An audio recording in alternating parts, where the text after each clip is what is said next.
আর রাজা পরীক্ষিতকে গঙ্গার তটে গঙ্গার তটে বিরাজমান হয়ে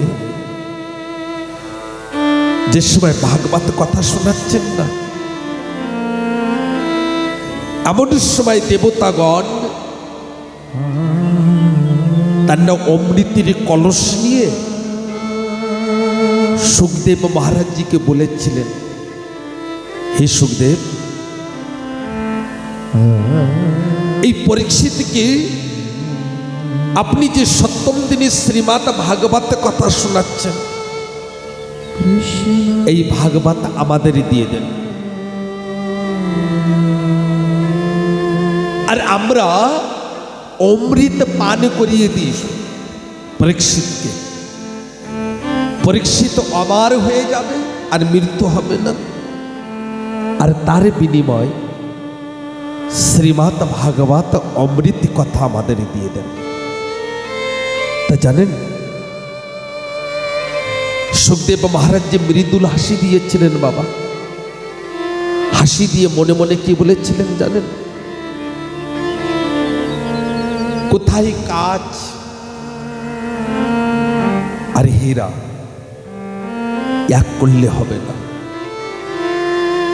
কাঁচ আর হীরা এক করলে হবে না, তেমনি অমৃত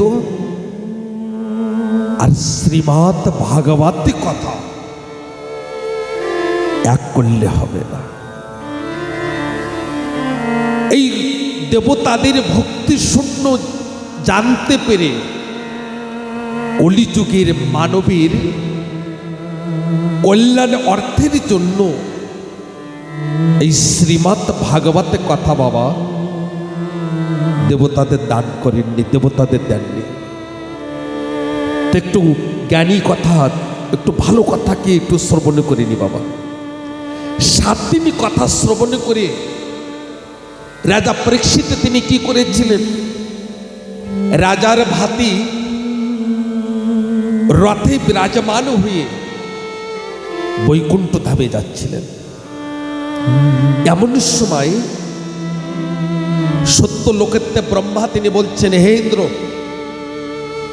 এই যে রাজার ভাতি মৃত্যু লোকের থেকে এই বৈকুণ্ঠ ধামে কে যাচ্ছে? এমন কি পুণ্য করেছে মৃত্যু লোকে যে ঠাকুর রথ পাঠিয়ে দিয়েছেন বৈকুণ্ঠ ধামে যাবার জন্য?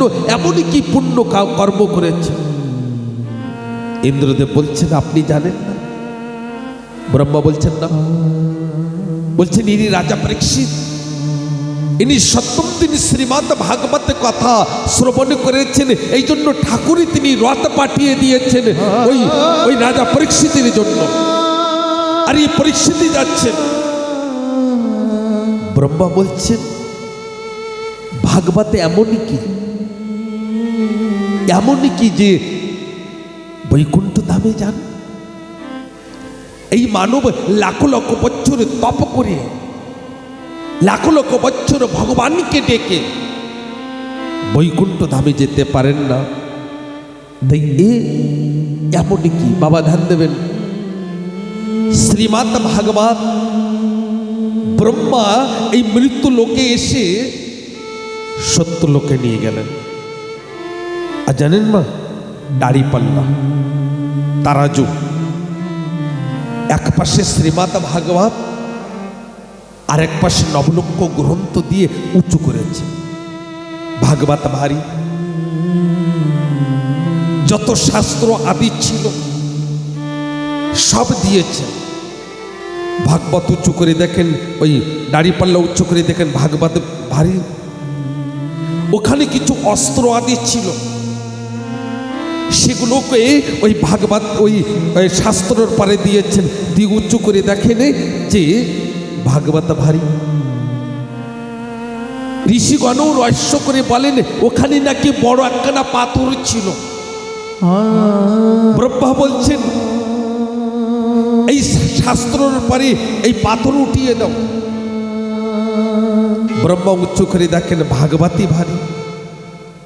তা জানেন ব্রহ্মা তিনি ওই ভাগবতকে প্রণাম করে ইন্দ্রদেবকে বলেছিলেন, হে ইন্দ্র, এই শ্রীমদ্ ভাগবত কোনো শাস্ত্র নয়, এই শ্রীমদ্ ভাগবত কোনো পুরাণ নয়, এই শ্রীমদ্ ভাগবত সাক্ষাৎ আমার গোবিন্দ, সাক্ষাৎ আমার কৃষ্ণ।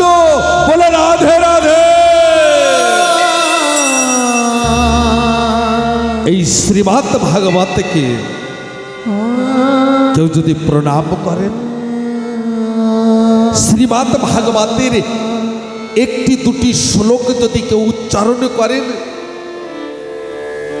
এই মানব সর্বপাপ থেকে এই মানব মুক্তি পান। হে ঠাকুর ভক্তগণ, আসেন সেই ভাগবত কথা আমরা ভক্তি সহকারে আমরা শ্রবণ করি।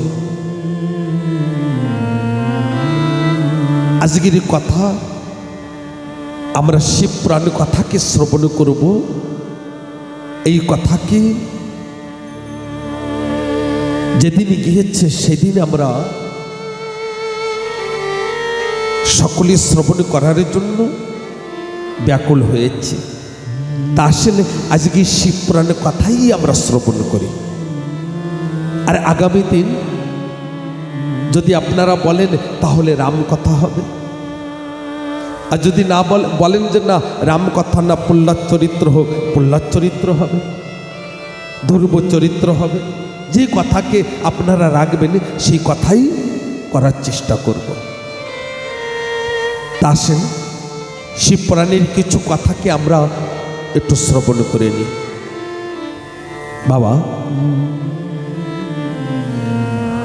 এই জগতে না কার ভিতরে কি আছে এ বুঝা বড় দায়। কার ভিতরে কি আছে বুঝা বড় দায়। জানেন বা, কে ছোট আর কে বড় এও বুঝা বড় দায়। মা যশোদাই তিনি জানতে পারেননি যে আমার কোলে যে কৃষ্ণ না, ইনি ভগবান, এ কথা উনি জানতে পারেননি।